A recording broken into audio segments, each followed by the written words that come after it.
is to, branch out, experiment, try different sounds, and, but have it still be me. You know what I mean? How have you been getting along? Heard you lost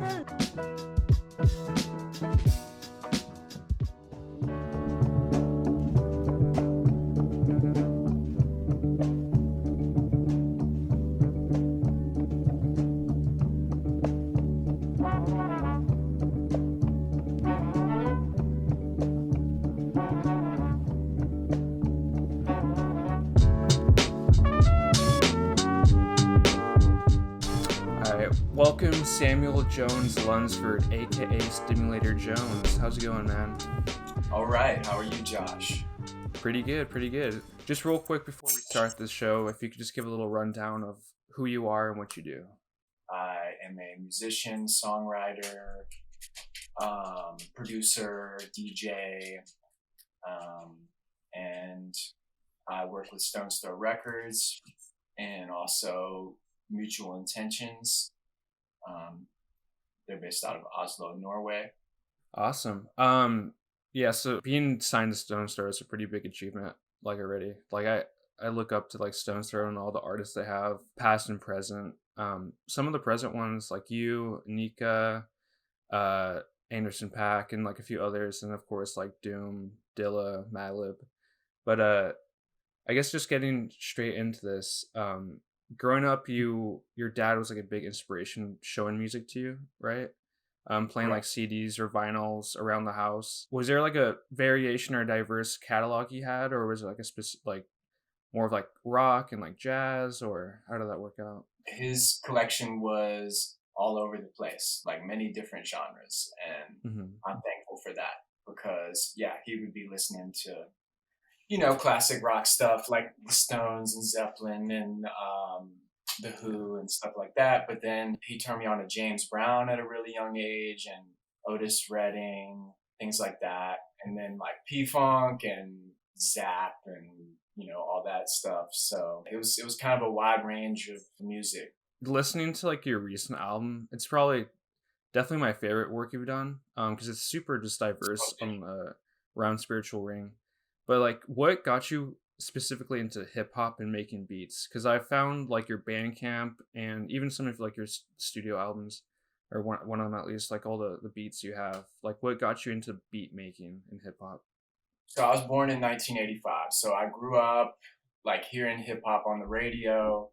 Mm-hmm. I can remember like around '89 hearing Tone Loc and Young MC on the radio, and I liked it. Later on, MTV started playing rap videos. I was into Hammer, pop, the more pop rap type stuff. And Yeah. then as the '90s progressed, MTV started playing things like Snoop and Dre and Coolio and House of Pain and Beastie Boys and Cypress Hill. So I was seeing all that stuff, and I liked all of that. What got me a little deeper into hip hop was about around 90, 95 or 96. Someone my older brother went to school with gave him a cassette tape, or he gave him two tapes. One tape had the first two Daz Effects albums on it, Dead Serious and Straight Up Suicide. And then the other tape had Infamous Mob Deep on one side and Gravediggers 6 Feet Deep on the other side. When I heard those, it blew my mind, and it was unlike anything I had heard before. I was hungry for more albums like that. At that point, I started checking BET pretty regularly and watching Rap City as much as I could, and just like taking notes of things I heard on there that I liked, Yeah. remembering artist names. And as I got deeper and deeper into that, and got my hands on some more CDs and tapes, and I would read the liner notes. I was a drummer from a young age, so me being a drummer, I was obviously attracted to the rhythms and the beats. I'm reading the liner notes, and I'm seeing, this song contains a sample of this song contains a sample, and I'm like, sample, what's that? And the more I listened, and I would start to hear, oh, okay, so that bass line, they use that in this song and in this song. So when they say sampling, I guess that means that's what they're referring to, is like that bass line or that little Yeah. guitar lick or that, you know, drum beat or whatever. I sort of like began to understand what sampling was. I was, you know, scratching on my parents' turntables and, you know, like hand me down turntables that people in my family gave me. But then once I kind of figured out like what sampling was and how that's what they were making the beats with, Hmm. at that point I was like, well, I gotta get a sampler. I you know, begged and begged and begged my parents to get me a sampler, and you know, had to explain to them what it was, and they were like, huh?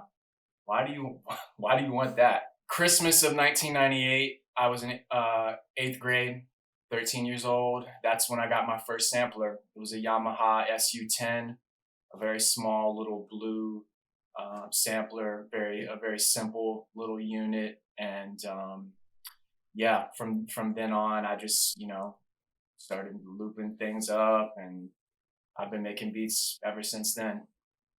Before you got that sampler from your parents and you were scratching on their turntables, were they like mad at you at all, or were they just like kind of watching from the outside, like what you were doing? Or Well, so we had like a main turntable like on my dad's like main stereo set up in the living room, Mhm. and he didn't really want me scratching on that, but I tried sometimes anyway, and it wasn't worth a shit. There's two different types of turntables. There's belt drive and there's direct drive. And a belt drive turntable, the motor is not as strong. So when you go to scratch the record, and then when you release it and let it go, then Mhm. it takes it a second to like get back up to speed. So it's like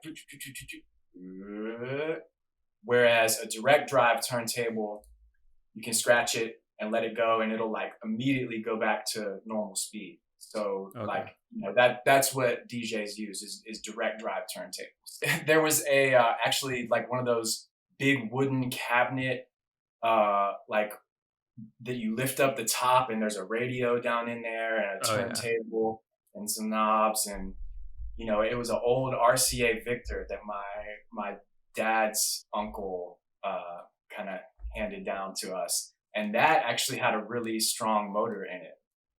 So I was like, "Can I scratch?" I asked my parents, "Can I scratch on this thing?" And they were like, Sure, that's fine." So, And then after you got the sampler, and I guess like up until now, like have your parents were they like supportive of your music? oh Like, yeah, yeah, for sure. They were big time supportive. You know, there was moments like, you know, after I graduated from high school and withdrew from college to pursue music, they were kind of like, mhm. "What are you doing, dude? Like, this is a hard way to make a living." Like, understandably concerned that it was not a stable career path to get into. But generally, for the most part, they were very supportive of my creative endeavors. Do you have like a guilty pleasure at all while making music? Well, I smoke a lot of weed, but I don't feel guilty about that really. That helps out. I mean, Yeah. yeah. Um, You seem very like I guess the word would be spiritual, and just like just basing it off like social media maybe. You're just yeah, outside. The last like one of the last videos you posted, you were playing like your sitar outside and just like yeah, jamming out on that, and that was just like a little gem to watch. It was just super fun to watch, but just being outside doing that seems like a spiritual experience already. yeah. So growing up in Virginia, you know, if you're into like outdoors type stuff and nature, like it's a great place to live. I definitely love nature and being outside. So you were going to college and you said you left. What do you think you'd be doing like right now if you weren't doing music? Well, mm, when I went to college, I was intending to pursue broadcasting because I wanted to be involved with radio, be like Okay. a radio DJ, Some type DJing. of like media or like just a Yeah, creative field, it sounds like. yeah. Or Yeah, you, maybe a television news anchor or something like that. Yeah. I saw like, some of the videos you had on YouTube, just either like DJ sets you're doing or the little like types of music videos. You had one where you're just drumming, um, and I thought those were super cool. Yeah, I like the one. I forget the name of the video, but the one where you were drumming had like the MF Doom record on the back wall and kind of just like inspirations. I feel like for you, and like I thought that was super cool. So it's obvious that you appreciate like all music because that's your whole life. But like that's super inspiring to a lot of people, maybe pursuing music too. But just wearing like your inspirations on your sleeve, kind of, just to show people like what you're into. Yeah, Um, and that's important to me because I want people to understand that I am a student of music. I am a fan of music, and I'm always looking into the past to try and find something I've never heard before. And I have great reverence for the originators and the pioneers of music. So I definitely yeah, try to make sure that I get that across. it obviously shows on your music too, just like the diversity of it. Because I was listening to Round Spiritual Ring right before I called you, and I was listening to the let me look it up real quick. It's the song with I think Fat Tony, "Talk to You," Oh yeah, talk to and you. so yeah, I've been listening to that, and like it could just be the way I perceive it, but like when I listen to that, like in the beginning, it sounds like a Dr. Dre beat almost, just like that. That's definitely the vibe I was going for on that one. Arrive is like the one song I probably repeat a lot. It's super groovy and just Right love like on. the vibe of that. But is there like any specific artist or I guess band too, dead or alive, that you'd want to collaborate with? So I'll pick one dead and one living. Jimi Hendrix for sure. Okay, Um, that would be wild. because I mean, yeah, dude just was really tapped into some next level energy. He had some magic. Living, I would go with Sade. She has like possibly the smoothest voice ever. I would just love to hear her voice over one of my tracks. Good choices. What's a favorite piece of music equipment or instrument that you love playing? Like, what's your favorite? I would say drums is my favorite because that was my first instrument that I learned. Hmm. So I have a 1960s Ludwig drum kit that I got recently that I've been having a blast playing. Um, so yeah, I would say the drums, but as you can see, I've got some keyboards back here and sitar and Yeah. I've got lots of guitars and flutes and different things, and I love playing them all. But in my heart, I'm a drummer, and the rhythm and the drums. That's like what drives me, and that's what I look for in music mostly. Is like a good beat, a good groove. I guess it's almost like recycling a question, but it's about the guilty pleasure again. And this it could be different for anyone, but do you have a guilty pleasure of like any artist you listen to? I know some people might think that's like a stupid question because it's all like art in itself, music. All right, so one that immediately comes to mind is Goo Goo Dolls Okay. because I like some cheesy alternative rock, and also I'm a big fan of the Replacements, which Yeah. the Goo Goo Dolls they like ripped them off hardcore. So Hmm. I guess maybe that's why I like them. But Yeah. like Name, Iris, Slide, those are some It's good bangers right stuff. It's not there. bad at all. Have you learned anything from being on Stone's Throw or just in like the last maybe few years that you didn't know about music or by yourself at all? Yeah. It sounds cheesy and cliche, but just kind of being yourself and remembering that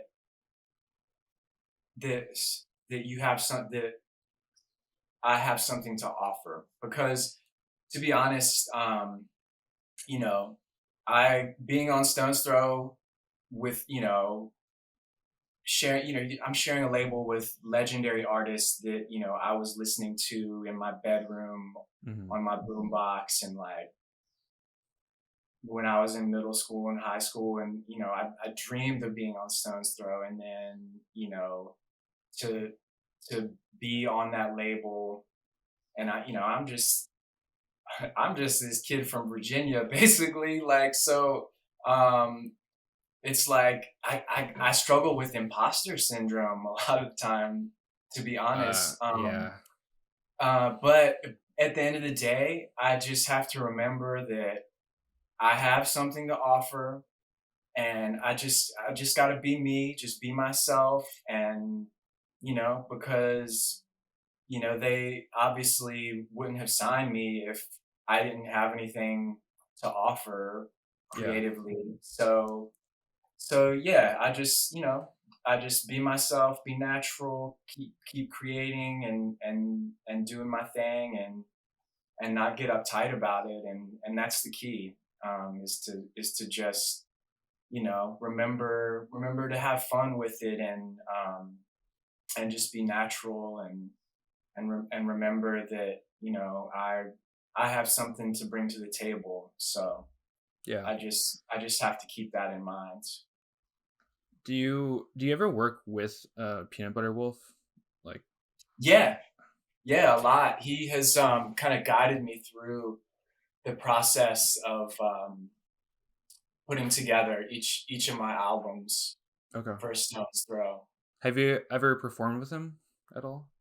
Yeah, yeah, we've shared the bill, like at South by Southwest and some other events in Los Angeles. But he generally just does DJ sets Yeah. these days. But yeah, man, he's a great guy, and he's like an encyclopedia of music knowledge, and he's just like me, like he's into everything, like all types of genres. He digs it all, so like we connect on that sense, Yeah. he's just a music head, like also like his whole philosophy with Stone's Throw is like, if he likes it, he'll put it out. It doesn't matter how many copies it sells. He doesn't give a fuck. Like Yeah. I was unknown when he signed me, and but he kind of prides himself on, he'll find little undiscovered artists, and put them on. That's like part of what he likes to do. And if he likes the music, he'll put it out. It doesn't matter to him, like, is this marketable, or how many copies is this going to sell. That's not like the main thing he's thinking about. It's He's focused on the music, and so I respect that a great deal. No, he's definitely a legend, like legitimately, like in the music space and what he's done for music. I just saw him. I think he was DJing for Koreatown Oddity a few days ago Oh in yeah, LA, yeah. and I wanted to go to that show so bad, but I couldn't make it out there. But I saw him actually open a few weeks ago for Cortex when they came for like their first US tour here in Oh LA. yeah, That was a spiritual experience. I would say that was insane to see Cortex live. Also, him open for them, but like that was just crazy. Like I yeah. never thought I would see Cortex ever. Yeah, the Jazz is Dead concert series, they've Yeah, been killing it lately, man. I know. I need to get some more of those shows. Do they? I'm Yeah, guessing they only do that most of that stuff in LA, or do you know if yeah. they try? I think, Okay. yeah, mostly in LA, and then maybe some in New York as well. Oh yeah. But Okay. mostly LA. Besides music, do you have any like other hobbies or interests that you do? Yeah, I mean, I try to stay like pretty active. I like to exercise, play basketball, ride bikes, go hiking. I work at a 1930s movie theater here. 1930s. That's Yeah, crazy. That's awesome. it's called the Grandin Theater. Wow. It's in Roanoke, Virginia. It was built in 1932, and it's still standing. So I'm a big movie head. I also like retro video games. That's cool. Yeah, I saw that Stimulator Jones T-shirt you had with like the Street Fighter logo. Like that's dope. Yeah, yeah, man. I'm a big Street Fighter head for sure. Yeah, that's dope. I'm just curious for myself. Like, what's Mhm. your favorite music you've made? So like released. Me personally, my favorite is my newest album, Round Spiritual Ring, Okay. because of the kind of variety of sounds it displays, and I feel like it showcases a lot of the different sides of me. I'm a multifaceted person, a multifaceted artist, and I really wanted to get that across, and I feel like I achieved that. So yeah, personally, I'm proudest of that album, I would say. Yeah, and kind of going off that too. Like, I feel like you've at least just doing all the research for you. Like over the years, like you've had a lot of change, whether it's in your music that you're releasing, or even just in your personal style too, or how you do things, which I thought was really cool. Like at one point, you had like super long hair, and like you looked a lot different than you do right Yeah, now, which is like cool. So I feel like you're just yeah, changing as a person and just evolving and growing. yeah, constantly, and that I've kind of always been like that. I'll be my appearance changes a lot, and my tastes and my interests Yeah, change a lot because I'm always just searching and trying to learn and discover things about life and the world and discover things about myself and I feel like it's a constant process, like definitely. until the day we die as humans, like we're learning, or we should be. Yeah, we I should hope be. Yeah. we should be striving to learn and evolve, and I just try to avoid stagnation as a person and as a creative and as an artist, because It gets boring. um yeah, exactly. and Yeah. and if you get placed in a box and people can say, oh well, this person, they all they do is this, then they can put the little label on you, and then you're trapped and you can't get out of that. And all my heroes, like Prince, Miles Davis, Beastie Boys, even cats like the Beatles. You can look at their recorded catalog and see, the progression and the experimentation, and they changed as they progressed with their albums they were making. And so that's the kind of artistic trajectory I aspire to, is to branch out, experiment, try different sounds, and but have it still be me. You know what I mean? And have that work, because you can, like I said, like all the cats I just named and lots of others. They made it work to where you didn't just like make the same album over and over. There was different sounds and styles, and the risks taken, and that sense of exploration and adventure. That's something that appeals to me a lot, just as a person in life, and also as an artist. Mhm. I think it's our duty as artists to you know push ourselves to explore new things, and so that's something that's important to me. And weed helps with that too. I'm just gonna throw that out Yeah, exactly. Yeah, there. and that's yeah, that's why I like psychedelics. Yeah. Because it's an adventure, and it teaches you things. It shows you new perspectives, and so yeah, that all ties into my vibe with how I look at life, and how I look at music and art and creativity. Yeah. And I'll wrap it up here soon. But just kind of going back, we're talking about the change, and like some people just don't like when artists change like throughout the years. Like they don't like they want the, Hmm. maybe it's their debut album, they want that certain sound, like that bread and butter, whatever you want to call it. But like the Beatles, for Right. example, I try to incorporate the Beatles almost to every podcast episode I do because I'm just a huge Beatles like fanatic. But just Oh yeah, some, I see the poster in the background. yeah, I went to like they had an IMAX showing at the rooftop concert last January, and that was just like crazy to see that. Nice. But so like I always try to blow, or I always blow my mind. Sometimes I'll just have like a few hours or whatever free time listening to like their whole catalog, and I'll go through like the early stuff, which like I like, but I'm more of like the like Rubber Soul era until like they broke Yeah. up basically, and just how each Uh-huh. album is different, and just like what they accomplished like in those years they did. Like I listened to like a lot of music from the 60s, then I'm listening to the Beatles. I'm like, this is like ahead of its time. Like I can't believe they broke up Totally. in like Yeah. 1970 or whatever it was, and like they accomplished all this and like this certain sound they had for all these albums. And then after Yeah. that they go to their solo careers, which was like I was like, dang, this like John Lennon was releasing this music and Paul McCartney in 1970, 1971, like the Imagine album or like Plastic Ono Band. I'm just like, what the heck? Like this is crazy. Like this is like the best Yes. music there is. Yeah.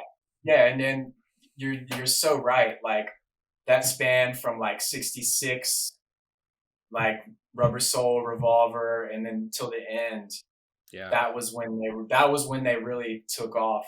And coincidentally, that was when they started smoking weed and Yeah. experimenting with psychedelics. Um, but yeah, I'm with you, man. Like it's so crazy, you know, you go to their early stuff and like, you know, PS I Love You, and then just like, you know, 2 or 3 years later, they're doing Tomorrow Never Knows. And Yeah. it's like, you know, that progression, it's like, you know, it sounds like a completely different band. And I respect that immensely. Yeah, that Revolver Super Deluxe album just came out a few days ago, and that's been a Yeah, I'm treat looking to forward listen to to. Yeah, checking that it's out. really Yeah, good. definitely. Especially with headphones, of course. But Yeah, no yeah. doubt. All right, man. Well, thank you for doing this. Like, I really appreciate Yeah, it. my pleasure, Josh. This is cool. Yeah. Oh, yeah. I got the album too. Oh yeah, yeah, I yeah. I bought see that for that. my buddy as his Christmas present. I don't know if he's gonna be watching this, but I don't have a record player. I don't buy vinyl for myself, but I Gotcha. bought him that just because like I just love that album so much, and I thought he would like that too, so I got that for him. Thank you. Right on. But yeah, just plug yourself where people can find you. Okay, Stimulator Jones. I am mostly active on Instagram and Twitter. Stimulator Jones on there. My music is on all the usual places. So, you know, you can check me out there. I do have a Bandcamp page with there's some things on there that are not on, you know, the streaming services. So yeah, check out Stimulator Jones on Bandcamp. But yeah,